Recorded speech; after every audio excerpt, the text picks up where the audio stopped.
That's exactly what we do. I mean, we take people on this emotional journey to create that environment, that buying decision. Because, I mean, nobody wants to be sold. Everybody wants to buy.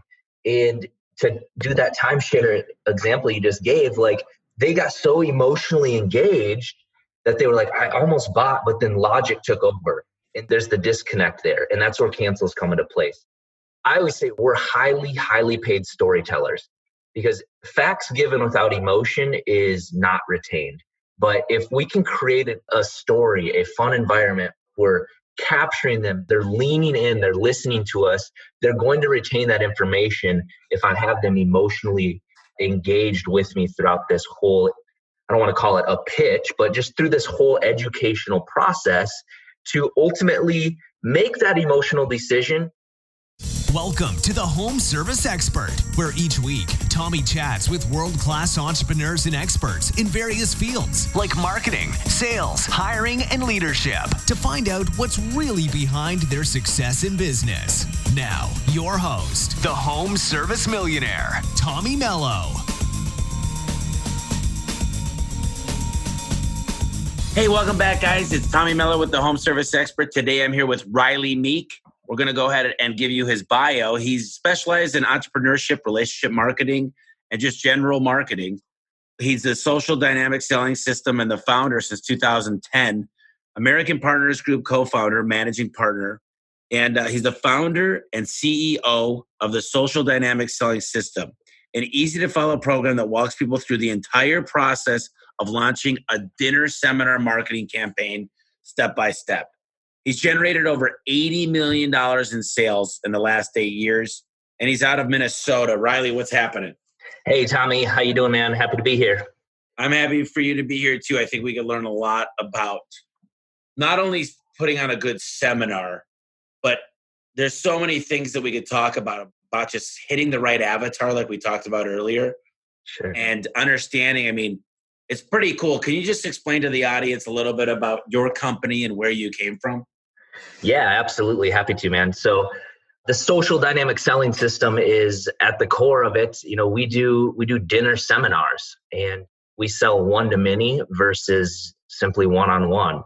You know, my background was one of my very, very first jobs at the age of 19 was selling siding and windows. And I remember interviewing for that job, and it was, you know, still ingrained to me today. I sat down in that interview, and my manager at the time said, dude, 85% of this job is negative, but if you can focus on that 15%, you can make a ton of dough. And at the age of 19, you know, just being completely green, I was like, yeah, I'll do whatever. I mean, he's talking making six figures here, you know, at a young age. And I said, I'll do it. Just teach me the system. And that's what I focused on, was that 15% and experienced some success with that. But as successful, we'll call it, I guess, as I was at that time, I still knew that my income was somewhat capped by the amount of time in a day. You know, I could only do so many 2 to 3 hour presentations and call on so many people on a daily basis. And as much as I wanted to make more, you know, into the mid and high six figures, I realized that it wasn't really a system that was set up for that. And I ended up looking at different opportunities, and I came across this ad on Craigslist of all places. And it said, make $10,000 a week, working 3 days a week. And I was like, well, yeah, right. But, you know, I had to inquire upon it. And that's when I was first introduced to this concept of selling to groups of people. And it completely blew my mind. The guy said, just come on down. I'm doing a presentation tonight. I've got like 20 or 25 people or so in the room. So I cruised on down there, and it blew my mind. It's like he did this one rock star presentation for like an hour and a half. He fed these folks a free steak dinner. So he picked up the tab for it. But at the end of it, he asked for an appointment, and he had 8 solid one-on-one appointments to go meet with the next day. And they knew the product. They roughly had an idea on pricing. It was basically like they just, you know, wanted to see if it could be affordable for them. And I left that meeting going, holy cow, like, is this real? Because if he did that with one presentation, like, hell, I'll do 10 presentations a week, you know? And that's when it really opened my mind to this concept of selling to groups versus just selling, you know, one-on-one. And that's when things really kind of took off for me, man. We've all been in a group where whether it's been, there's a lot of online marketing that happens. We've been to seminars and they do their kind of the pitch. And everybody knows when you're going to a timeshare that you're getting the free meal for a certain reason, right? So I'm just curious because a lot of people tell me mailers don't work, or I tried pay-per-click, that stuff doesn't work, or I hate Home Advisor. And I'm like, I've had success with Craigslist. If you do it and you're good at it, you could have success with anything. So right. There's people out there saying there's no way I would ever buy from something like that. And here's the thing I've learned is you're not your avatar. Just like my technicians don't like to sell certain things because they never buy financing or they would never buy a Rolex, doesn't mean you can't give the options to the customer, let them make their own decisions because you're not them. Right. So tell me a little bit about that. Tell me like when you sit down with an owner and you got to break his about the results. So how do you walk into an owner? And you told me you like to deal with people with a little bit higher margin, like windows, stuff like that. So how does that look for, I'm the owner, let's do this right now. So Absolutely. I don't know about all this, Rylee, tell me more. See, I love these conversations and really just, kind of breaking down these barriers that people have, personally, because I'm the same way. It's like, I would never respond to personally, like I would never respond to a free steak dinner. And it blows my mind that I've done over $100 million actually over the last 9 years doing this, because for me, it's like, you have to pay me. If it's something that I don't give two rips about, you're going to have to pay me to sit through something, let alone just come for a free steak dinner. There's just no way I would do it. But again, that's irrelevant. That's head trash to most people. And we always start when we're onboarding a new client. We always start with the end in mind, which you probably hear a lot. But it's like, who is that true client avatar? And direct mail might not be the best form of marketing to get that actual client of yours. But I've done millions and millions of pieces. I do hundreds of thousands of pieces of direct mail every single week, and all throughout the country, filling rooms of people that fit a specific client avatar. And we can get real specific with this if we determine that you're looking for 34 to 38-year-old blonde hair, blue-eyed women over 6 feet tall. Like, we have that data. We have the access to capture that and craft a message that can speak directly to them. And the steak dinner and things, I call it fishing with corn dogs. What I mean by that is, like, there's not a fish in nature that will sustain a quality life eating corn dogs. But if I put it on a hook and I throw it in the water, every single fish will grab onto that hook. And that's all I'm trying to do is I'm creating that hook and then ultimately crafting a message that will get them to show up to that actual event. Then we've got them there, and now we really dive into it and get that client to actually know, like, and trust you. And that's what our campaign is. Everyone, regardless of the product, that's what it's all about, is getting them to know, like, and trust you, overcoming the barriers that you would normally get if you were doing a 1 or 2 or 3 hour presentation trying to take somebody from A to Z, to the close. We're more of a kind of a two-step process where we're there to have a good time. We're breaking bread. The law of reciprocity is in play, where I'm inviting you out to enjoy a meal on my dime. So when I ask you for an appointment, if I've gained that know, like, and trust, you're ultimately going to give it to me. I love learning about this because it could be used in more than just customers. Like, I'm a big fan of relationship marketing, but I'm a huge fan of JV deals. So I've got a garage door company. Who would be the perfect people to join a room with for me is painters.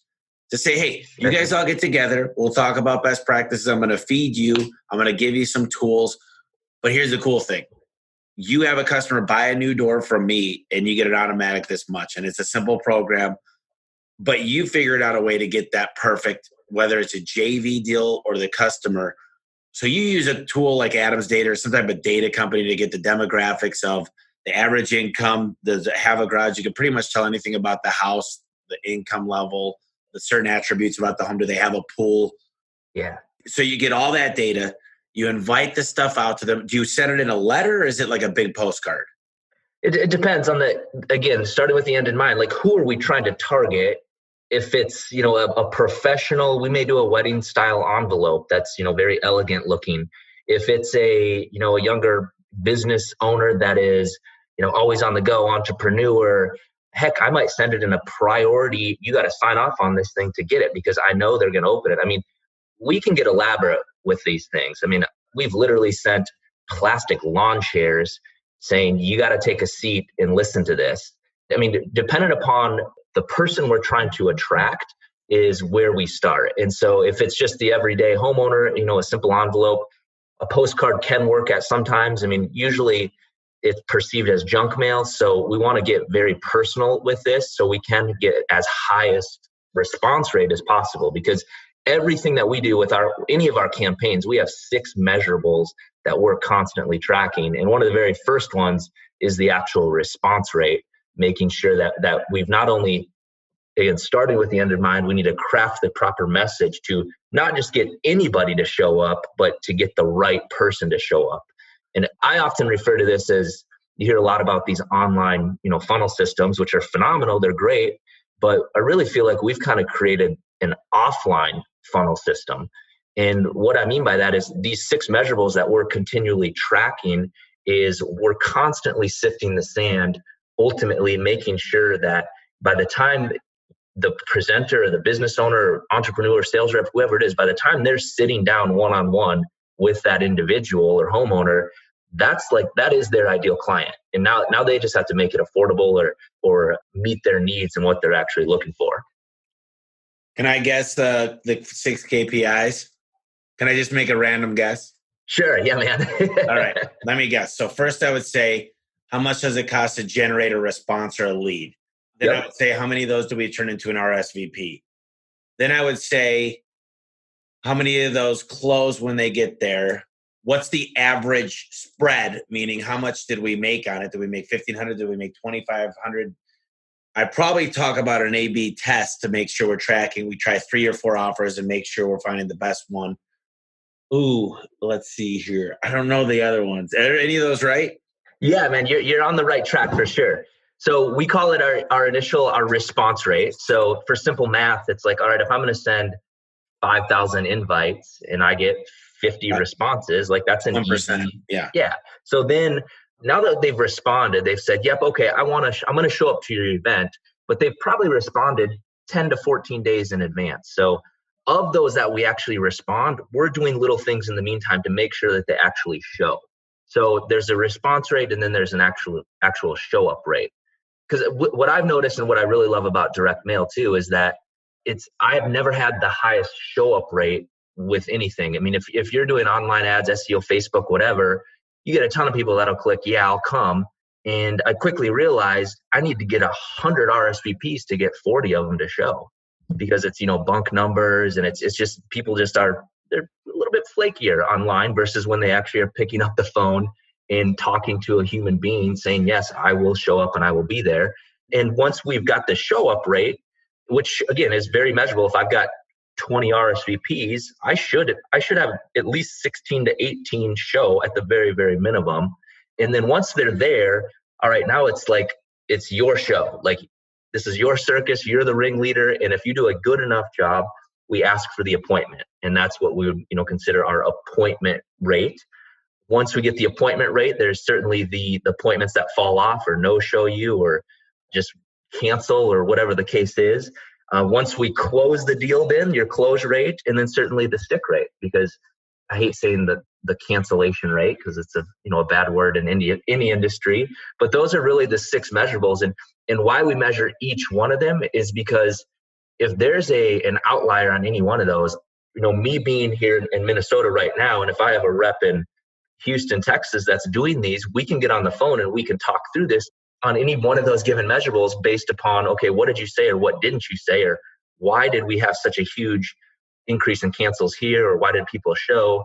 And it allows us or any business owner or entrepreneur to be able to manage their business while not physically being at every event throughout the country.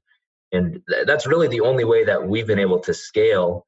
One of my first companies in this, we went from just me to within 6 months, we had 6 new sales reps. And by the end of that next year, we had 26 sales crews every single week doing events throughout the country.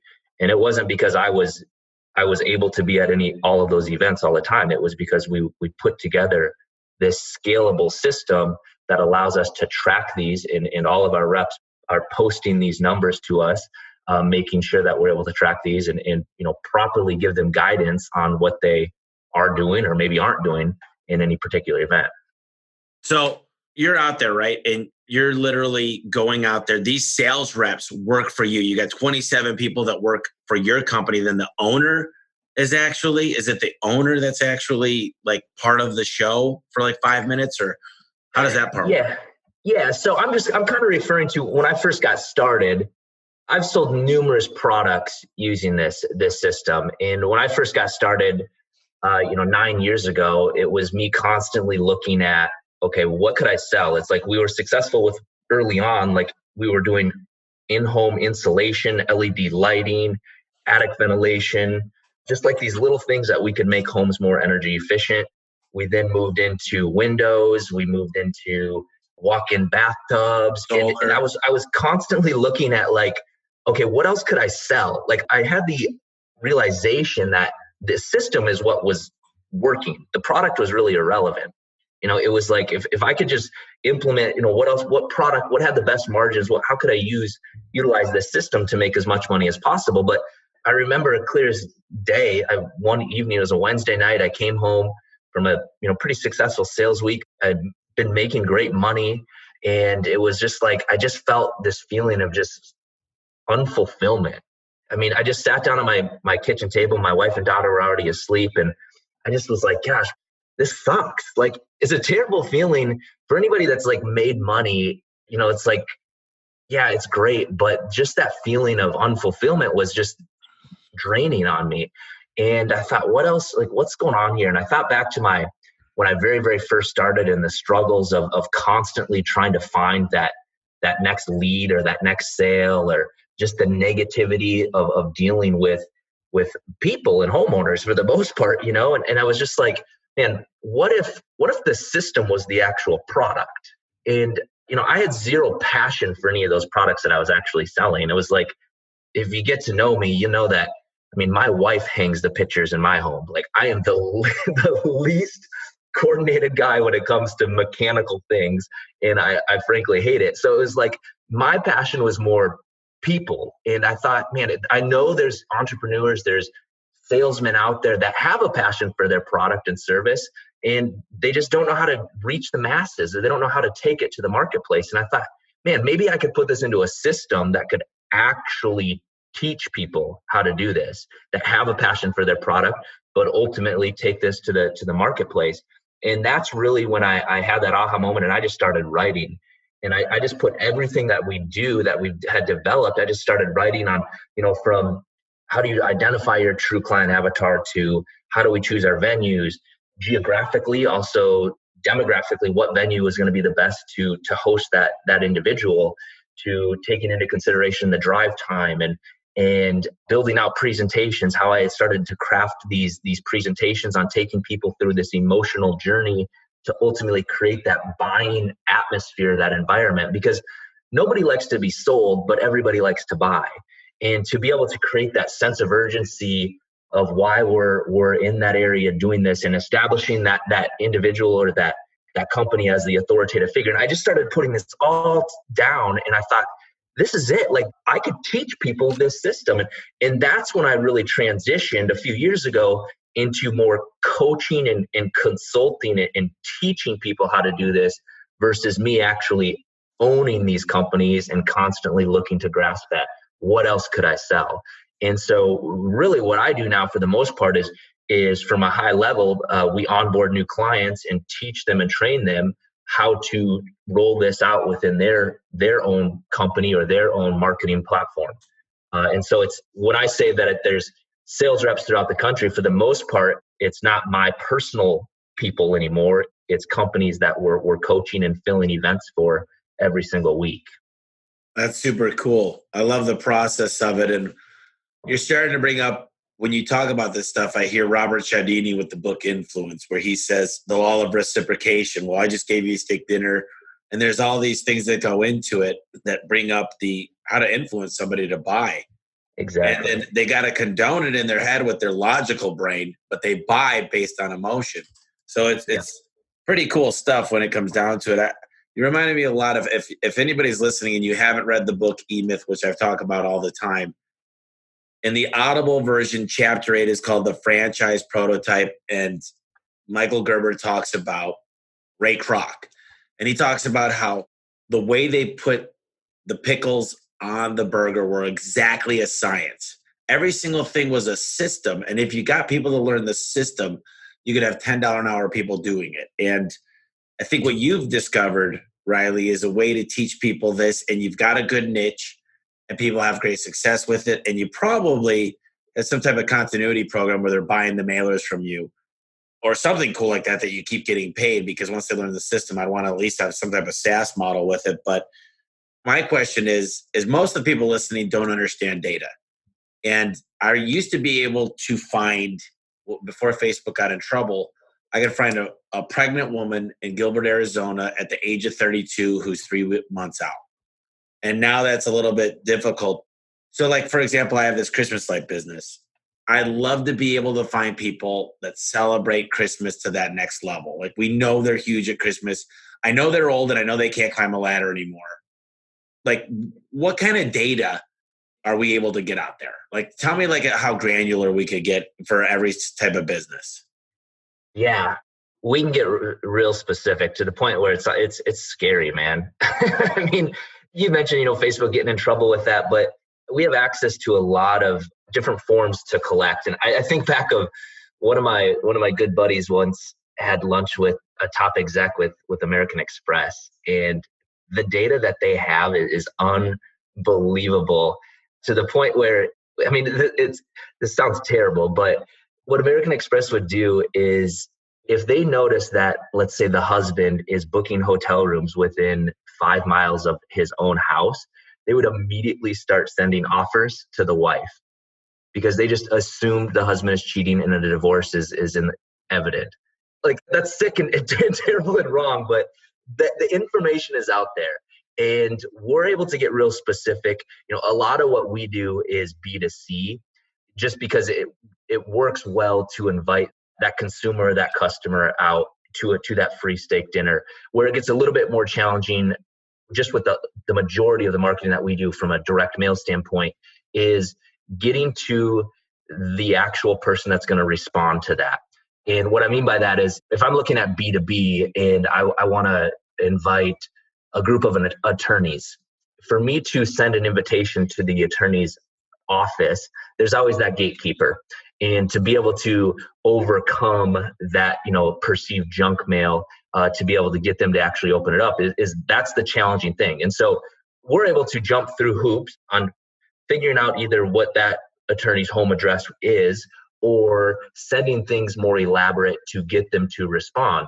And the more expensive, when I say more elaborate, that example I used of like a plastic lawn chair, that showing up at a attorney's office is going to gather some attention. That's going to get past being thrown into the actual trash. And so those are the things that we always take into consideration in making sure that we're getting the highest response rate as possible. It's more than just getting the data, because that's definitely an aspect of it, but it's also crafting the proper message to speak to that person, that actual decision maker that's going to respond to the actual invite that we send out. Yeah, just everything you talk about, you're reminding me a lot of so many books I've read, because there's another book by Chet Holmes called The Ultimate Sales Machine. And he talks about going after the top clients. And so I did this. I bought 100 Rubik's Cubes and I sent them out to my clients. And I said, I'm still puzzled why we haven't met yet. And then I sent a ruler, and I'm like, are you measuring the results? It's just kind of funny because I love it. You can do that kind of stuff. And guess what happens? It gets through the gatekeeper and it gets open a lot of the time. But when you're talking about customers, so here would be something cool. If I could find everybody that made over $1 million a year, that was about to have a wedding that was 6 months out, because I do lights, right? And in the off season, if I could target these people, I could send them probably something pretty damn nice.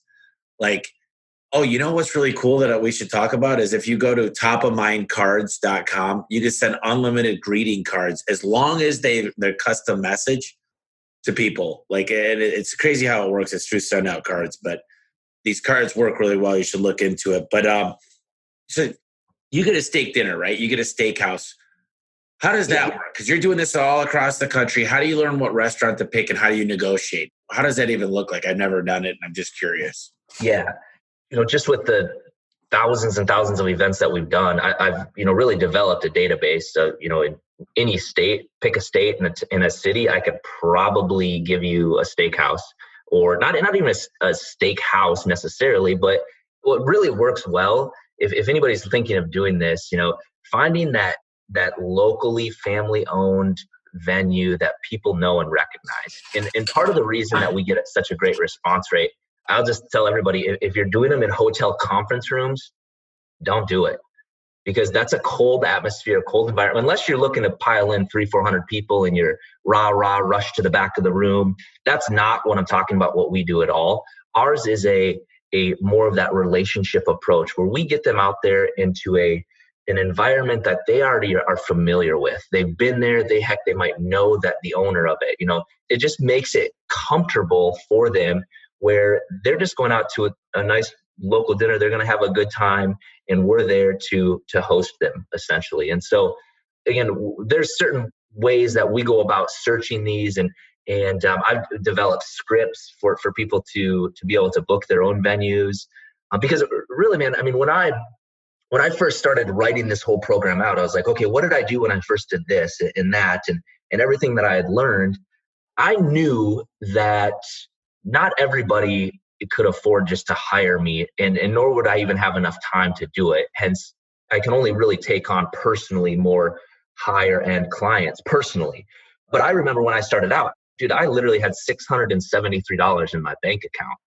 I had just an idea and a hope. By the time I put this first plan into action, I was like, it's make or break. It's do or die for me on this thing.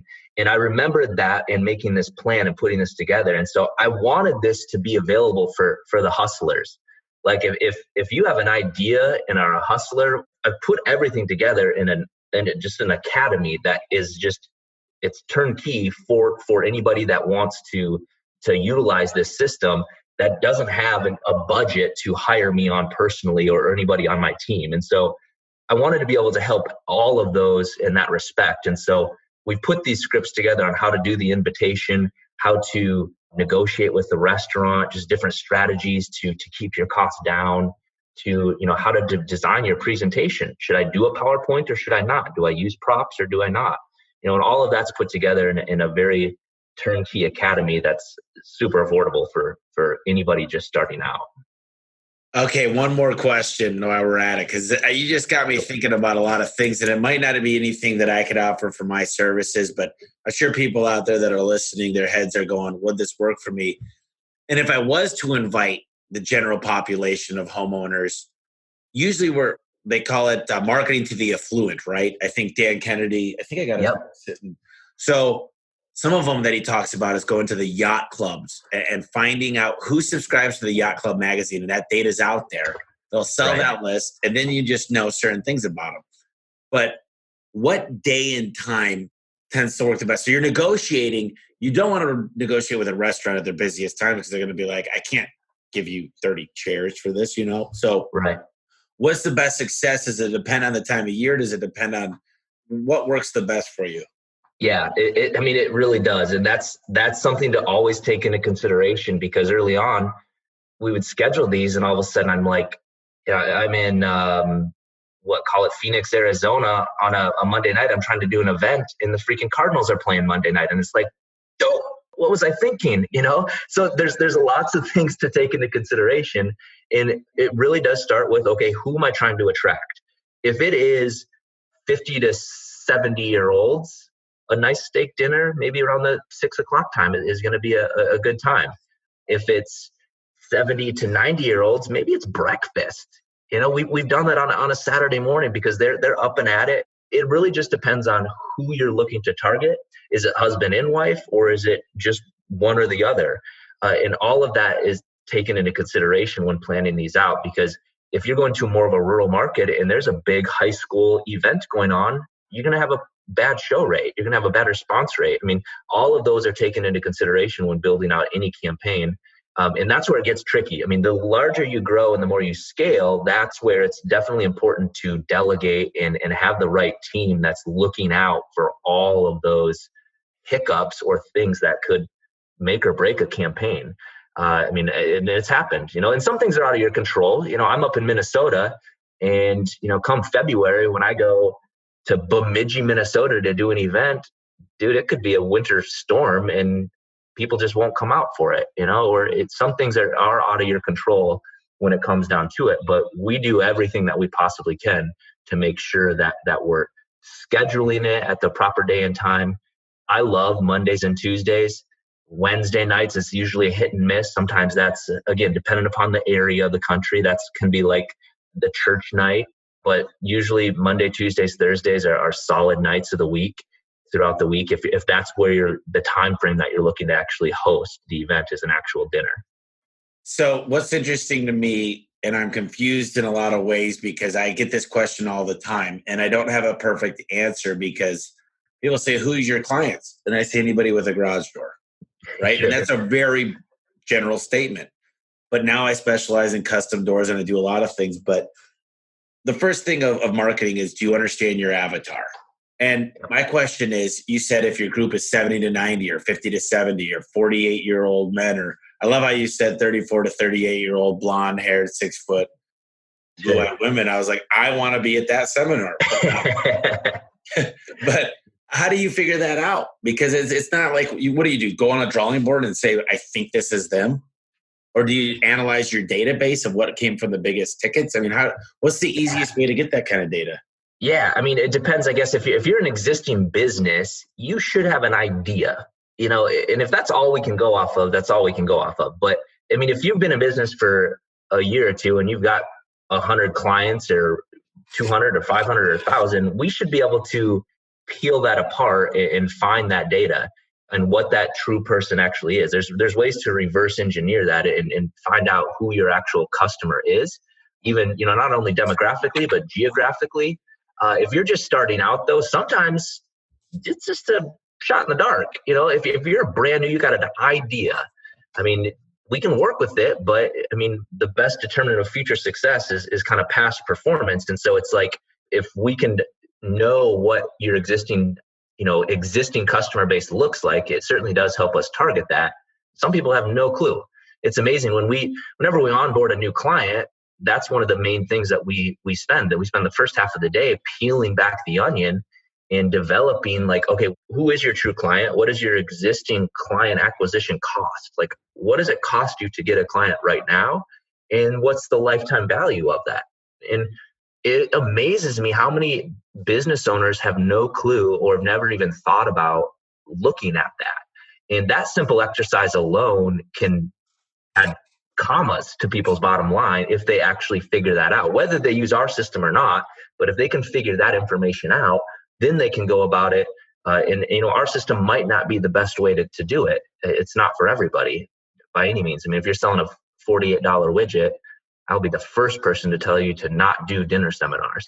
But that actual exercise alone can increase somebody's bottom line dramatically. And I'm sure you've had campaigns fail. I mean, it's inevitably, you can't win every single thing.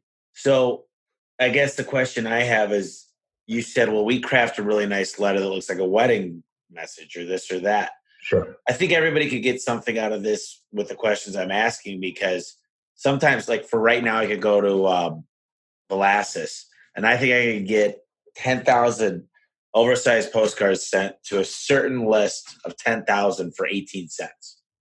Sure. And that's color on both sides. So that's like, but you know what? I get that shit and I throw it out. Right. If I get a handwritten letter, at least it looks like it's handwritten, it tends to get open, especially if there's something that looks like a stamp on it, right? So I just think there's a lot here, and I'm kind of trying to unpackage it a little bit so everybody gets a lot out of this.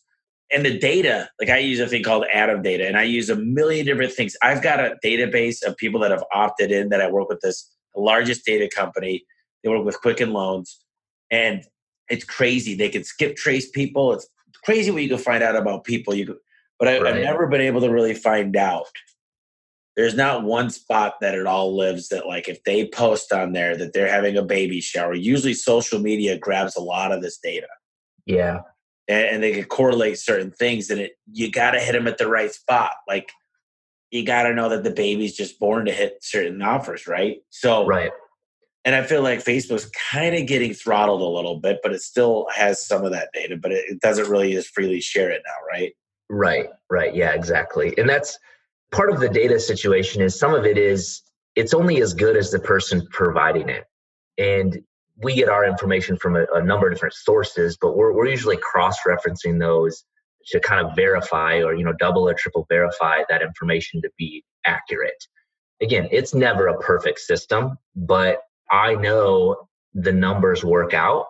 And on that note, when you'd mentioned, like, you certainly have campaigns that fail. And absolutely. I mean, I'm not saying this is a completely perfect system, and no system actually is, but whenever we onboard a new client, we always make them commit to 8 campaigns. And the reason for that is because of what we kind of talked about before. It's like, if a winter storm comes in or there's something, out of our control that happens, and that was your one and only campaign, it's like, well, now what? And part of what we do, it is kind of a slow moving ship here with what we do, because if I'm planning an event right now, I'm already planning and have booked out all of our November events, and we're working on December right now, especially December right now because of all the holidays and Christmas parties and events and venues and that are getting booked up. And so, and not only are we doing reservations or reserving the venues, but we're also we're purchasing the data, printing the invitations, and then we have to mail these invitations out, because the ideal time for these to hit homes to get the best response rate is 10 to 14 days in advance. And part of that is out of your control as well. I mean, we are somewhat, subject to the wonderful postal service with this. And sometimes they're not as reliable as they should be, and sometimes they'll sit on mail for a day or two before it hits homes. And so again, we do everything we can to control every process, but there are a few things that we are a little subject to being, in the hands of somebody else. So we always make them commit to these 8 campaigns, because I know if you stick to our system 8 in a row, boom, boom, boom, boom, boom, you're going to be working through some kinks, especially if you've never spoken in front of a room before, and we can move on the fly. And that's what we're there for from a coaching standpoint is, okay, well, let's try this, or we're going to do this. All right, that we had low dinner counts at that one, but great, we got 40 people coming to this event. And if we can commit to that, without a doubt, we know that we're going to have a proper return on investment to make this thing successful. The only time things have really failed is if someone's like, well, I'm just going to try this and do one, and it just didn't work. And God forbid it actually did work. Now we're starting from scratch, and it's another 4 weeks before their next event. And there's nothing more frustrating than that. It's like, great, I just made a ton of dough, and now I got to wait.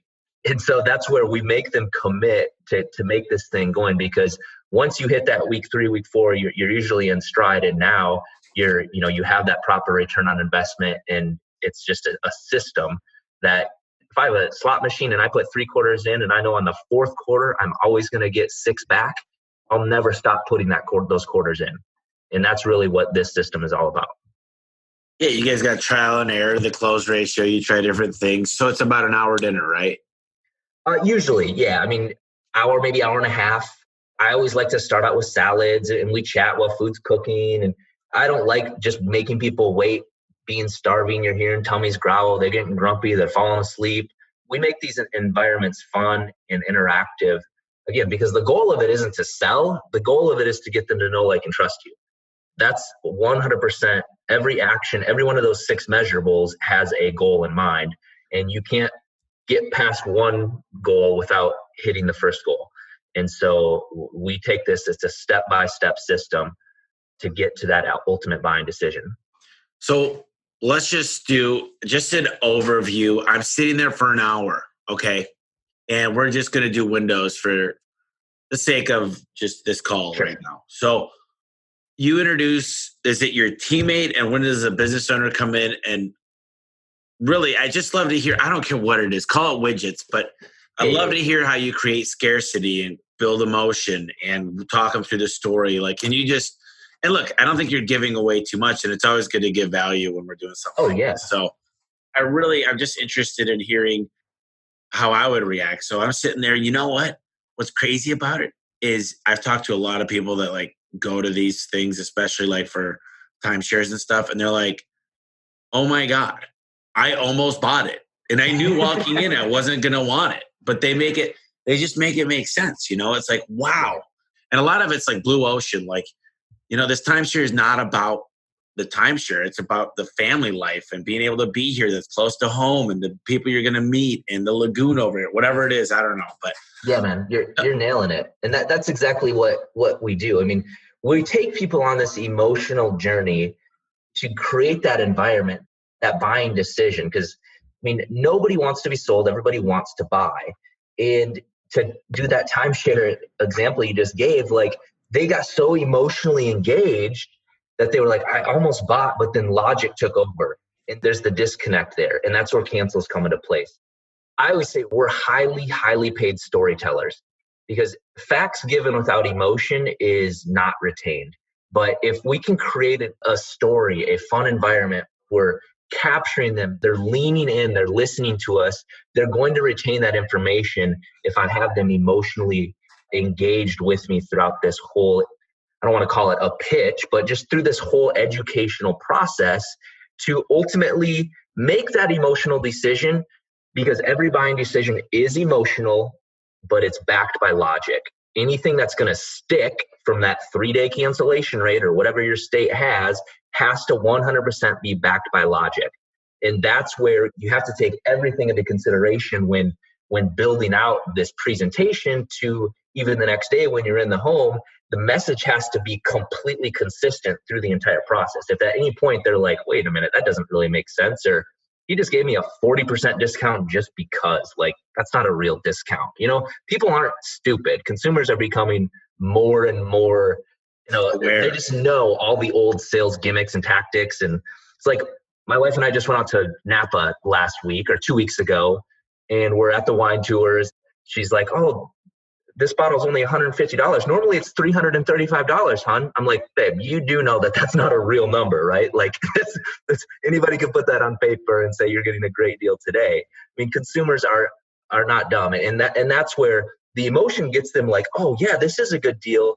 But by the time they, are signing the paper and they're talking to their friends and family and going, sounds like you got taken. Like, you have to address all of that in order to get that customer to stick, and then ultimately provide you referrals, because you've gained that know, like, and trust, assuming you're a good product or a good service. Then we have, additional systems and things in play to, go back and host additional events for their friends and family and things along those lines. And so I feel like I could talk for hours and hours on this, but there's so much to take into consideration when developing the presentation, because any of our sales reps or companies that come on board, if they're up there just to teach, they're not doing a good job. They're never going to get an appointment if they teach. You have to speak to express, not to impress.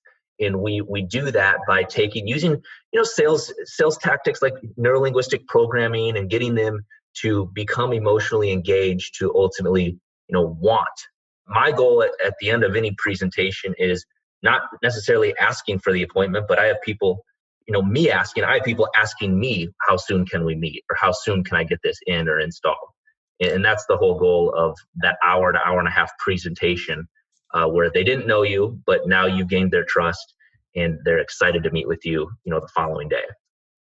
So you said you have a product that if I wanted to see the framework of how this all comes together, and maybe this product, let's just say I want this just because it sounds great. I could see some things, but I don't have, maybe I only have $100 widget, but do you have like some type of course or some type of system that we could purchase? How does that work? Yeah, like I said, I wanted to be able to help as many people as possible with this. And I know not everybody has a budget that can afford this. And so what I ultimately did is I put this down into a book format. It's an Amazon bestseller now. It's called Food for Thought, how to use dinner seminar marketing to grow your business in ways you never thought possible. You picked up on Amazon, either paperback or even on Kindle. It's a simple read, but I basically broke it down into like these 6 actual modules that take people step by step. And if it's something you need additional help or engagement with, I've put together an academy, which is literally me on video. I provide the scripts, the templates, how to craft your message, how to identify your true client avatar, how to identify what your actual client acquisition cost is right now. Is there a lifetime value? I've put all of these into real, like, practical things that you can do to implement into your business. Whether you do dinner seminars or not, I wanted this to help any entrepreneur starting out to have an idea or to put together a vision for what their product could become. And again, that's whether it's a $48 widget or a $14,000 walk-in bathtub. And then from there, you literally have everything you would need. I have like our top 50 restaurants throughout the country as far as response rates and things like that are all within there. So it's really good stuff that's a part of the academy. And then from there, ultimately, I know some people just want a done-for-you type system. And that's where, I would offer a half-hour consultation with myself or one of our team members to see if it makes sense. Because it doesn't do any good for us to, put together a campaign if it's not going to be successful. Because like you said, the only way I would be successful in onboarding anybody new is if it's a long-term relationship. I'm not interested in just making a quick buck. It's like, let's build this thing out. And there's nothing more fun for me than to peel back the onion and to really scale a company to 7-8 figures, which we've done multiple times in multiple different industries. So I just bought the book. It's $15 right now. Wow, all right. So yeah, I'll go through it. And somebody wants to reach out to you and they don't have a chance to get the book. What's the best way to reach out to you? The website is socialdynamicselling.com. Socialdynamicselling.com. You can contact us there. You can download those 6 modules. I think we put together kind of a blueprint for people to kind of walk through step by step. We've got a website, workwithrylee.com. And my name's spelled a little different. It's RYLEE.com.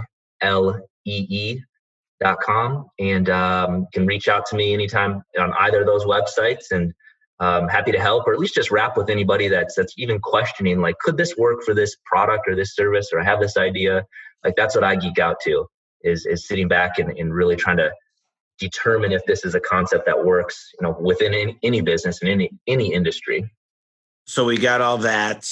The book is, I've got it right here, Food for Thought, and you put in Rylee Meek, RYLEE Meek, MEEK. It's the #1 bestseller now, which is awesome. So the last thing I'd like to ask, and then we're going to do one last question, is there's a lot of books out there. I named a bunch of them. Do you have any books that have changed your life, or it could be fiction? I don't care what it is. It doesn't have to be about business, but do you have a few books that you'd recommend to the listeners?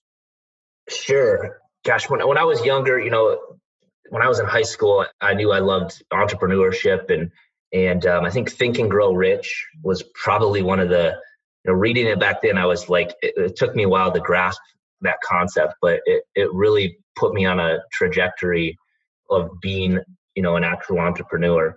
Another great one, as I was like, diving into owning my own business, transitioning from sales to actually business owner, was The Science of Success.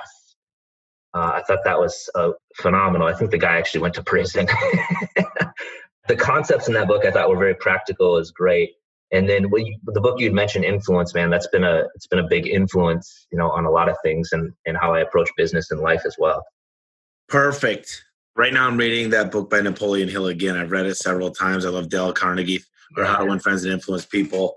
There's a book I just read, which is a good book, but there's one chapter in particular. It's called Shut Up and Listen: Hard Business Truths That Will Help You Succeed by Tillman Fertitta. And there's a chapter in there, if people get a chance to read it, it's the 5%. There's one in here that's called the 5%. It's a really good chapter. I actually had my whole management team listen to it. Anyways, I want to always close out with one last kind of final thought from the guests that we have on the podcast. Just If you could tell anybody one thing, one takeaway, one good piece of advice, anything you want, what is it? Go with your gut.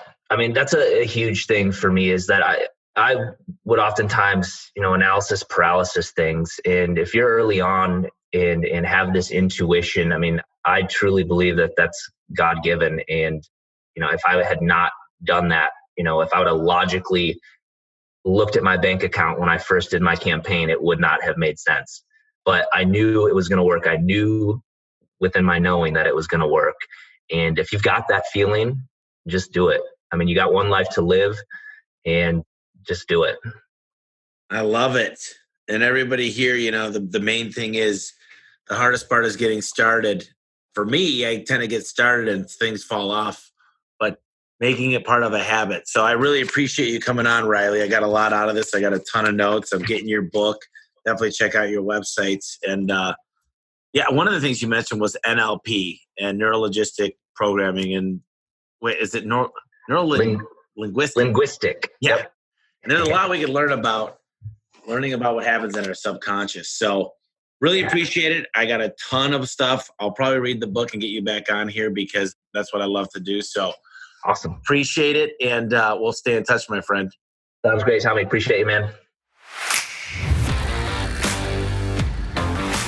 Hey, I just wanted to take a quick minute and thank you for listening to the podcast. Most people don't understand this, but the way that the podcast has grown is when people subscribe and they leave a review. So if you would please, while it's top of mind, take a quick minute to subscribe and leave a quick review. It'll help me out so much. If you just took a little bit of time right now, I can't tell you enough how much I appreciate the listeners and the feedback. And also when you subscribe, what I'm going to do is let you know the next guest coming on the podcast.